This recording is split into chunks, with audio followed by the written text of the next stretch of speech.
প্রিয় দশম শ্রেণীর ছাত্রছাত্রী, আমার চ্যানেলে স্বাগতম। আজকে তোমাদের জীবনের প্রবণতা যে অধ্যায়টি রয়েছে ওখান থেকে আমি গুরুত্বপূর্ণ এমসিকিউ প্রশ্ন নিয়ে আলোচনা করব, যেগুলো সেকেন্ড ইউনিট টেস্ট অর্থাৎ দ্বিতীয় পর্যায়ক্রমিক মূল্যায়নে খুবই গুরুত্বপূর্ণ। তার সাথে সাথে এই প্রশ্নগুলো তোমরা ভালো করে প্রিপারেশন করলে এখন থেকে দেখবে 2025 মাধ্যমিক পরীক্ষায় এই অধ্যায় থেকে গুরুত্বপূর্ণ বা কমন প্রশ্ন পেয়ে যাবে। তো চলো আমরা দেখে নিই গুরুত্বপূর্ণ প্রশ্নগুলো কি রয়েছে।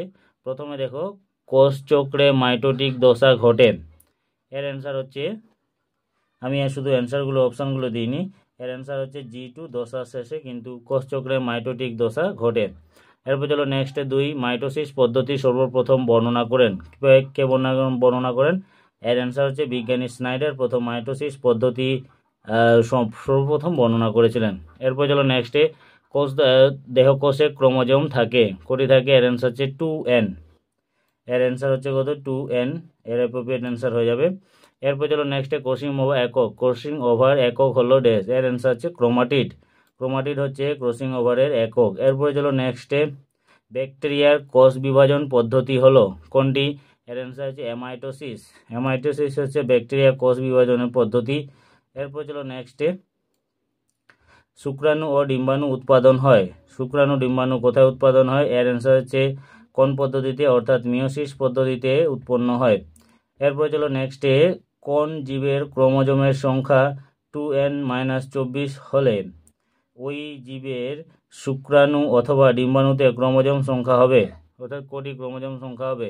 অ্যান্সার হচ্ছে 12টি ক্রোমোজোম সংখ্যা হবে। এরপরে চলো নেক্সটে, নন জেনেটিক আরএনএ কয় প্রকার? অ্যান্সার হচ্ছে 3 প্রকারের নন জেনেটিক আরএনএ থাকে। এরপরে চলো নেক্সটে, পরপর সংগঠিত দুটি কোষ বিভাজনের মধ্যবর্তী পর্যায় কে বলে? কি বলা হয়? এর অ্যান্সার হচ্ছে ইন্টারফেজ। ইন্টারফেজ হচ্ছে পরপর দুটি কোষ বিভাজনের মধ্যবর্তী যে পর্যায়টা রয়েছে সেটাকে বলা হয় ইন্টারফেজ। এরপরে চলো নেক্সট, ব্যামতন্তু গঠন সম্পন্ন হয়েছে কিনা তা কিভাবে জানবে? G2/M চেক পয়েন্টে দেখে বোঝা যায় যে ব্যামতন্তু গঠন সম্পন্ন হয়েছে কিনা। এরপর চলো নেক্সটে, প্রাণী কোষে সেন্ট্রিওল পরিবৃত করে যে ব্যামতন্তুগুলি অবস্থিত তারা হলো কোনগুলি? এর অ্যান্সার হচ্ছে অ্যাস্ট্রাল রশ্মি। অ্যান্সার অ্যাপ্রোপ্রিয়েট অ্যান্সার হয়ে যাবে অ্যাস্ট্রাল রশ্মি। এরপর চলো নেক্সটে, ব্যামতন্তু গঠন হয় যার দ্বারা সেটি কোনটি? এর অ্যান্সার হচ্ছে টিউবিউলিন। এর অ্যান্সার হচ্ছে এটা। এরপরে চলো নেক্সটে 13 নম্বর কোশ্চেন। 13 নম্বর কোশ্চেন হচ্ছে, ইউক্যারিওটিক কোষের ক্রোমোজোম সংগঠন প্রধান প্রোটিন হলো কি? অ্যান্সার হচ্ছে হিস্টোন প্রোটিন। এটা ইউক্যারিওটিক কোষের ক্রোমোজোম সংগঠনে সহায়তা করে। এরপর চলো নেক্সটে, বংশগতি ধারক ও বাহক কোনটি? এর অ্যান্সার হচ্ছে ক্রোমোজোম হচ্ছে বংশগতি ধারক ও বাহক হিসেবে পরিচিত। এরপর চলো নেক্সট 15 নম্বর কোশ্চেন, কোষের বৃদ্ধি ও জননের বিভিন্ন দশার পর্যায়ক্রমিক আবর্তনকে বলে ড্যাশ। এর পর্যায়ক্রমিক আবর্তনকে কি বলা হয়? কোষচক্র। এর অ্যান্সার হবে কি? কোষচক্র। এরপর চলো নেক্সট, এককোষী জীবের বংশবিস্তারের উপায় হলো কোনটি?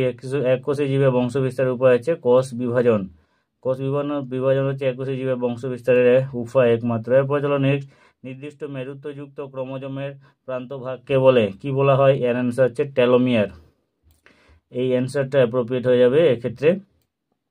এরপর চলো নেক্সট 18 নম্বর কোশ্চেন, মাইটোসিস বিভাজনকালে যে তন্তুগুলো ক্রোমোজোমের সেন্ট্রোমিয়ারের সঙ্গে যুক্ত থাকে তাকে কি বলা হয়? এটা হচ্ছে ক্রোমোজোমাল তন্তু বলা হয়। এরপর চলো নেক্সটে, আরএনএ উপস্থিত পিরিমিডিন বেসটির নাম হচ্ছে কি? ইউরাসিল হচ্ছে আরএনএ এর অবস্থিত পিরিমিডিন বেসটি। এরপর চলো নেক্সটে, নিউক্লিয়াসের যে অংশ থেকে ক্রোমোজোম গঠিত হয় তার নাম কি? নিউক্লিয় জালিকা। এর নাম হচ্ছে কি? নিউক্লিয় জালিকা। এরপরে চলো নেক্সটে, পাতার সাহায্যে অঙ্গজ জনন সম্পন্ন করে? পাথরকুচি গাছ পাতার সাহায্যে অঙ্গজ জনন সম্পন্ন হয়। এরপর চলো নেক্সটে, বিভাজন পদ্ধতিতে জনন সম্পন্ন করে? অ্যান্সার প্লাজমোডিয়ামে। এক্ষেত্রে অ্যাপ্রোপ্রিয়েট অ্যান্সার হয়ে যাবে। এরপর চলো নেক্সটে, খণ্ডীভবন পদ্ধতি লক্ষ্য করা যায়। খণ্ডীভবন পদ্ধতি কোথায় লক্ষ্য করা যায়? স্পাইরোগাইতে খণ্ডীভবন পদ্ধতি লক্ষ্য করা যায়। এরপর চলো নেক্সটে, রসালো মূলের উদাহরণ হলো মিষ্টি আলু। এর অ্যান্সার হচ্ছে কি? মিষ্টি আলু। এরপর চলো নেক্সটে, গুপ্তবীজী উদ্ভিদের শস্য কি? অ্যান্সার হচ্ছে ট্রিপ্লয়েড হচ্ছে গুপ্তবীজী উদ্ভিদের শস্য। উভয়লিঙ্গ প্রাণী কোন? কেঁচো। কেঁচোকে উভয়লিঙ্গ প্রাণী বলা হয়। এবার নিষেকের পরে ডিম্বাশয় হয় কার? হচ্ছে ফলে। নিষেকের পরে ডিম্বাশয় হয়। এরপর চলো নেক্সটে, জোড় কলমে ড্যাশ দেখা যায়, স্টক ও সিয়ান দুটি অংশ দেখা যায়। জোড় কলমে স্টক ও সিয়ান থাকে। এরপর চলে কলাকর্ষণ পদ্ধতিতে ব্যবহৃত হলো দেহাংশটি। কলাকর্ষণ পদ্ধতিতে ব্যবহৃত যে দেহটি তার নাম হচ্ছে এক্সপ্ল্যান্ট। এরপর অ্যান্সার হচ্ছে এক্সপ্ল্যান্ট। এরপরে নেক্সট, অসম্পূর্ণ প্রকটতার একটি প্রকৃষ্ট উদাহরণ হলো সন্ধ্যা মালতী, অসম্পূর্ণ প্রকটতার একটি উদাহরণ। এরপর চলো নেক্সটে, ড্যাশ একটি জলপরাগী পুষ্প, এটা পাতাঝাঞ্জি। পাতাঝাঞ্জি হচ্ছে একটি জলপরাগী পুষ্প। এরপর চলো 32 নম্বর প্রশ্ন, কাণ্ড স্থলন প্রকৃতির যে উদ্ভিদ তার নাম কুচুরিপানা। হচ্ছে কুচুরিপানা। এবার নেক্সট কোশ্চেন, নিষিক্ত ডিম্বাণুর নাম। নিষিক্ত ডিম্বাণুর নাম হচ্ছে কি? জাইগেট। এরপর নেক্সটে চলো, জোড় কলম এক প্রকার ড্যাশ। জোড় কলম হচ্ছে এক প্রকার অঙ্গজ জনন পদ্ধতি।